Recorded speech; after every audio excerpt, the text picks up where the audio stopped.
संरचना structure of atom, ये हमारा सेकंड चैप्टर। कौन सा चैप्टर है ये? सेकंड। और इतना इंपॉर्टेंट चैप्टर है कि इस चैप्टर को जैसे मकान की जो नींव होती है ना, वैसे केमिस्ट्री की नींव कौन है? Atomic structure. भाई अब हमें एटम के बारे में ही नहीं पता है तो फिर आगे हम क्या जानें, क्यों पढ़ेंगे केमिस्ट्री?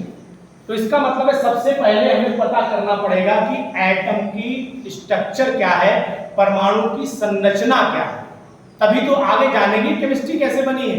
लेकिन ये शब्द है परमाणु, ये परम अणु है, ध्यान देना, परम अणु है, वहीं से शब्द आया है परमाणु। अगर हम इसे ब्रेक करें तो ये ऐसा बोला जा सकता है, परम मतलब होता है गॉड और ये है पार्टिकल, यानी कि पार्टिकल मींस मॉलिक्यूल जिसे आप बोलते हो, ये मॉलिक्यूल भी एक प्रकार का पार्टिकल है। तो यहाँ पर हम बोलेंगे ये गॉड पार्टिकल है, और गॉड पार्टिकल को डिवाइड नहीं कर सकते हैं, इसलिए इंग्लिश में हम लोग एक टर्मिनोलॉजी का प्रयोग करते हैं एटम।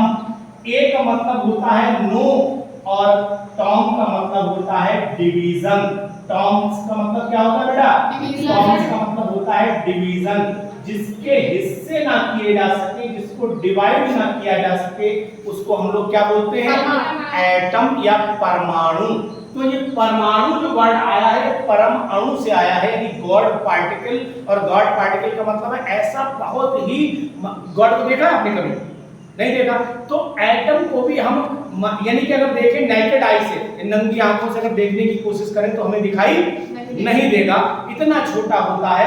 तो ये कंडीशन हमें जाननी पड़ेगी कि आखिरकार एटम क्या होता है। अगर ये जान लेंगे एटम क्या होता है तो केमिस्ट्री हमारे लिए बहुत आसान हो जाएगी। इसलिए हम सबसे पहले शुरुआत करेंगे इसकी संरचना समझाने। आ जाओ बस।